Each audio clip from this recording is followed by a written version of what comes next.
কারখানার ভাটি ব্লাস্টে গুরুতর জখম 4 শ্রমিক। আশঙ্কাজনক অবস্থায় 2 শ্রমিককে ভর্তি করা হলো রাজবাঁধের একটি বেসরকারি হাসপাতালে। শুক্রবার সকালে ঘটে যাওয়া এই ঘটনাকে ঘিরে চাঞ্চল্য ছড়ায় এলাকা জুড়ে। অভিযোগ, দীর্ঘদিন ধরেই কারখানায় পর্যাপ্ত নিরাপত্তা ব্যবস্থা না থাকায় বারবার দুর্ঘটনা ঘটছে। জানা গিয়েছে, শুক্রবার সকালে গোপালপুরের একটি বেসরকারি ইস্পাত কারখানায় প্রতিদিনের মতোই কাজ চলছিল। সেই সময় আচমকাই বিকট শব্দে ব্লাস্ট করে কারখানার ভাটি। মুহূর্তের মধ্যে আগুনের তাপ ও গলিত পদার্থের ছিটকে পড়ায় ঝলসে যান 4 শ্রমিক। ঘটনাস্থলে চিৎকার চেঁচামেচি শুরু হয়ে যায়। সহকর্মীরাই দ্রুত আহত শ্রমিকদের উদ্ধার করে হাসপাতালে নিয়ে যান। আহতদের মধ্যে পরিমল বিশ্বাস ও নিরঞ্জন বাগদি নামের 2 শ্রমিকের অবস্থা আশঙ্কাজনক বলে জানা গিয়েছে। বাকি 2 শ্রমিকও গুরুতরভাবে জখম হয়েছেন।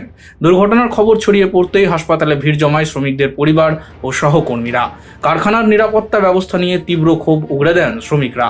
শ্রমিকদের অভিযোগ, কারখানায় পর্যাপ্ত সুরক্ষা ব্যবস্থা নেই, নিয়ম মেনে নিরাপত্তা সরঞ্জামও অনেক সময় দেওয়া হয় না। এছাড়াও বহু শ্রমিকের ইএসআই ও পিএফ এর সুবিধা নেই বলেও অভিযোগ ওঠে।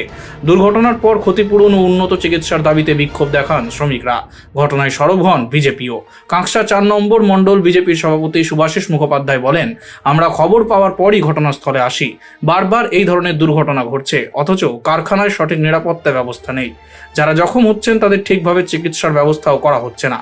কারো ইএসআই নেই, কারো পিএফ নেই। দুর্ঘটনার ঘটলে কারখানা কর্তৃপক্ষ দায় এড়িয়ে যেতে চাইছে, কিন্তু আমরা স্পষ্ট জানিয়ে দিয়েছি, শ্রমিকদের কোনো ক্ষতি হলে তার সম্পূর্ণ দায় কারখানা কর্তৃপক্ষকেই নিতে হবে। জয়শ্রী ইস্পাত বামুননাড়া শিল্প তালুকের যে কারখানা, একটা ভাটি বাস্ট হয় এবং সেখানে 4 জন জখম হয়। তার মধ্যে 2 জনের অবস্থা খুব সিরিয়াস, পুড়ে গেছে পুরো।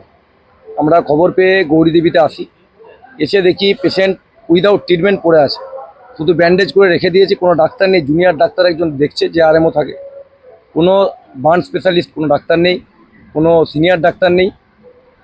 পরিবারের লোক কান্নাকাটি করছে। আমরা ম্যানেজমেন্টের লোকের যে প্রতিনিধি এসছো তার সঙ্গে কথা বলি, কন্ট্রাক্টরের সাথে কথা বলি যে 2 জন সিরিয়াস আছে সে 2 জনকে অন্য জায়গায় স্থানান্তরিত করার জন্য, যেখানে বার্ন কেস ভালো ট্রিটমেন্ট হয়। এসআইপিএফ নেই, যে শ্রমিকদের জখম হয়েছে যে শ্রমিকরা, তাদের কোনো এসআইপিএফ নেই। সবচেয়ে যেটা আশ্চর্যের, আমরা বিএমএস এর নেতৃত্বকে জানিয়েছি, বিধায়ককে জানিয়েছি, তাদের সাথে কথা হচ্ছে। আমি এখানে আছি, আমাদের সমস্ত আরও কার্যকর্তারাও আছে। Bureau report, street voice digital.